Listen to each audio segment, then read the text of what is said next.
Hello, I'm Peter D. My sacred higher self asked me to start off by teaching the basic discernment technique. So let's dive right in with that. It's possible for people to know when they're in the presence of truth. And the way you do that is by understanding how to feel if something is true. And there's a very simple method. So just follow along with me. Start off by saying your name out loud. For example, my name is Peter D. As soon as you say that, take an internal review. Just feel what's going on inside you and see how you feel when you speak something that's totally true. Then say something that's totally false. For example, my name is Fred Flintstone. Take a moment to feel how that feels inside your body. It's very different for me. Instead of a calm, peaceful thing down in my gut, there's kind of a little bit of tension up closer to by my heart and rib cage. Now, these feelings may be different for you, but the point is you need to understand when something feels true and when something feels untrue. And you simply practice it with something you know is certain, like your name. Then practice it as you go out into the world. And like anything you practice with a little bit of effort, you'll get good at it. And then you'll know when people are speaking to you or when you're in a situation, you could ask, is this in line with my truth? And you'll get a feeling. And you'll know if that feeling is aligned with what your truth is or if it's opposite to what your truth is. And as you get better at discriminating and discerning, you'll just find that there's a lot less falsehood and a lot less people in your life that are trying to steer you in directions that are not in your best interest. Having said that, I'm going to turn it over to my sacred higher self for this week's message. Hello, blessed ones. We are just so grateful that you take the time to speak with us.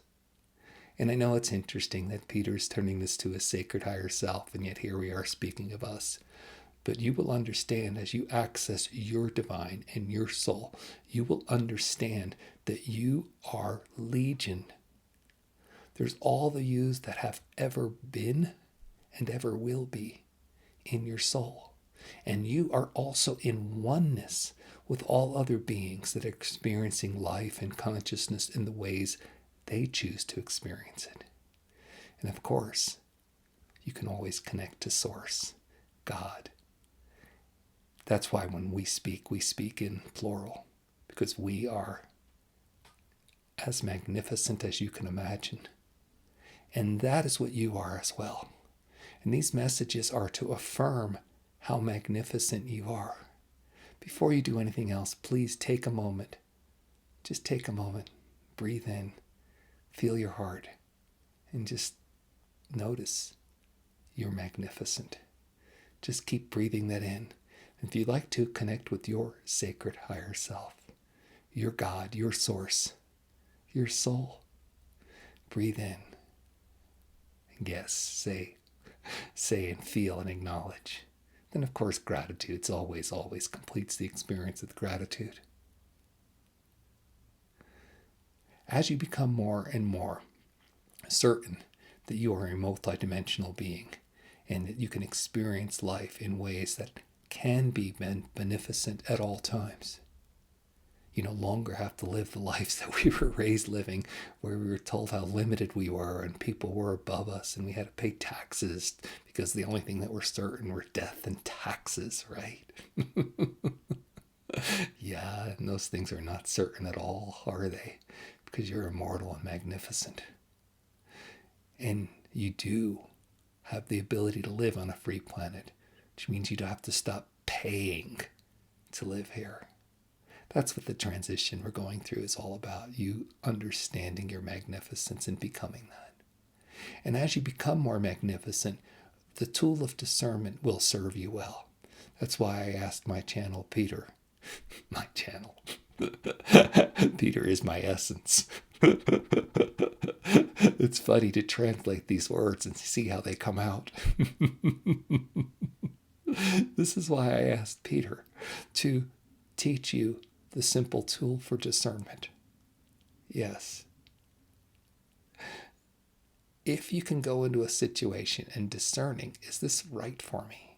Now, right's a very big thing because everything, of course, in the end is right. Everything will work out for you if you learn the lesson that it's there to present you. And sometimes you will have obstacles, and sometimes you will have what you call problems, right? Because those are growth experiences, and they're actually there to help you grow. But if you don't want to have problems all the time, and if you'd like to learn easy, and you'd like to grow with flow and grace rather than struggle and overcoming problems, if that appeals to you, then the tool of discernment will be very helpful for guiding you on your way. One thing you can practice right now is, in addition to saying your name, seeing how it feels, then seeing how a falsehood, a fake name feels.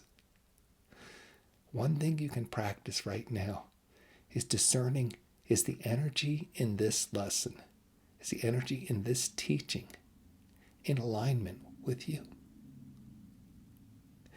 Go ahead.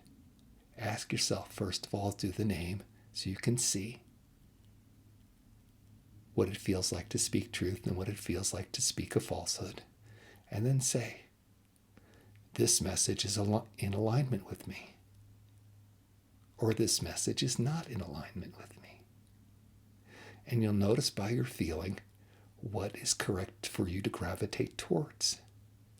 And life just becomes simpler. Peter learned this by first listening to the esteemed entity Cryon, who was teaching about self-muscle testing and how you could always muscle test what you eat. Is this helpful for my body? Is this in opposition to what my body's accomplishing right now? And because you eat many times a day and because there are many ingredients in it, it's constant practice. And then you just get good at it. Now Peter can walk down the aisles of a grocery store and go, no, this, nope, not that, okay. And it's just very simple. No longer having to read the labels in detail anymore. Because it's internal knowing. And you have this internal knowing. And this is what we talked about last week when we said, time for you to claim your power. These are one of the powers you can claim. So for those of you becoming, this is a very good tool. For those of you who already have mastery of some levels of discernment, or are masters completely in the best way to discern, I'd like to pass this message along to you. There's two things in front of you if you choose them, because it's always choice. It's always about what makes you happy. And the first thing is, can you share this? You are the living example, and just your energy of being out in the world shows people, wow, I can live in my truth. I remember once Peter was in a grocery store, and he was not wearing anything across his face as was instructed to do at the time. And someone came up to him and said, how do you get away with not wearing that? And he said, I don't get away with anything. I just don't wear it.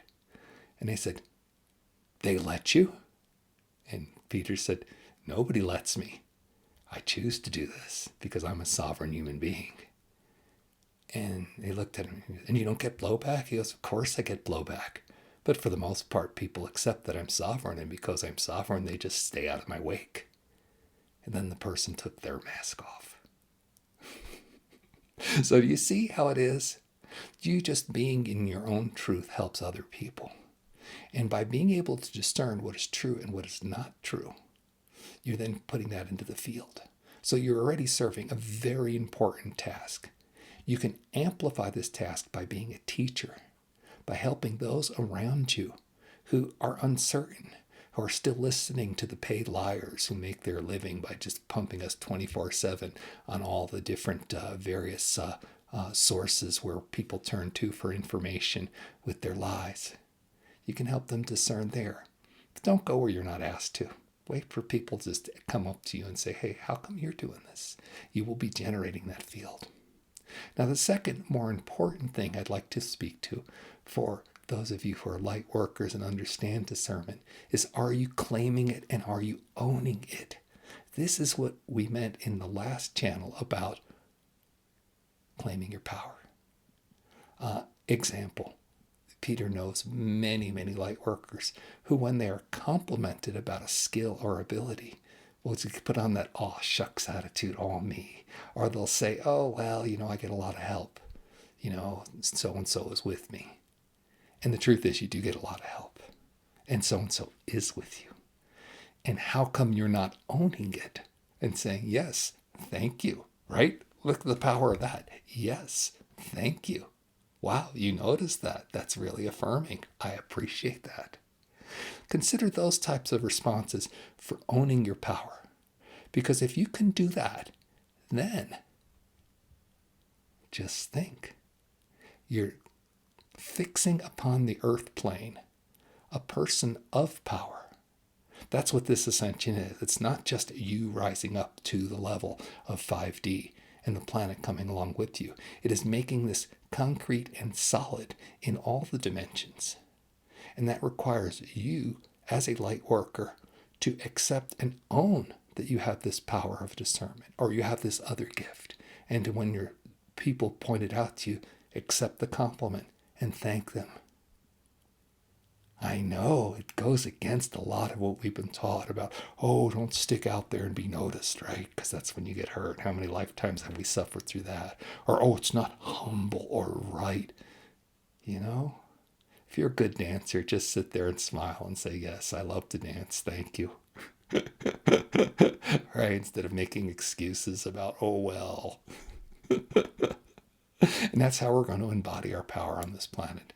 So, light workers, I'm asking you if you'd like to take on the adventure of becoming more concrete in the world around you, because you already have this within you, then own it as you practice these abilities.